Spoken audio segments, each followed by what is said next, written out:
Muling nagpaalala ang Health Department sa publiko kaugnay sa peligrong hatid ng pagpapaputok. Naglabas din ang ahensya ng gabay para maiwasan ang road crash incidents ngayong holiday season. Si Jaco Cruz sa detalye. Habang marami ang nagdiriwang ngayong holiday season, marami rin ang tahimik na humaharap sa lungkot, pagluluksa o iba pang mabigat na suliranin. Ayon sa Health Department, ang anxiety at depressive symptoms ang nangungunang dahilan ng paghingi ng tulong sa mental health hotline ngayong huling linggo ng taon. Umabot sa 65 ang natanggap na anxiety at depressive symptoms calls ng DOH National Center for Mental Health Hotline. Pangalawa sa mga dahilan ng pagtawag sa crisis hotline ay ang problema sa love life, habang pangatlo naman ang suliranin sa pamilya. Sa kabuuan, nakapagtala ang kagawaran ng mahigit 400 mental health-related cases simula December 21 hanggang December 26.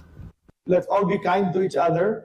I think let's also be sensitive to how others would feel. Sometimes they will come to you, masakit ang dibdib, nahihirap ako huminga.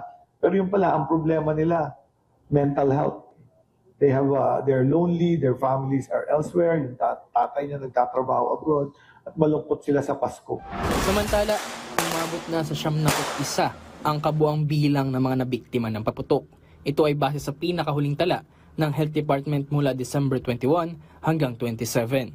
Inaasahan pa ng kagawaran na lulubo pa ang bilang nito bago matapos ang taon.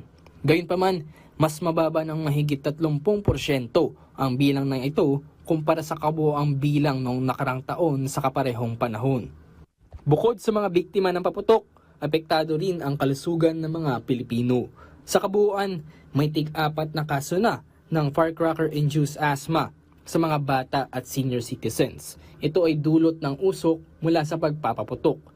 Para naman maiwasan ang mga cardiovascular diseases gaya ng stroke at heart attack, pinalalahanan ng DOH ang publiko na umiwas muna sa labis na pagkain, mag-ehersisyo at huwag manigarilyo at uminom ng alak.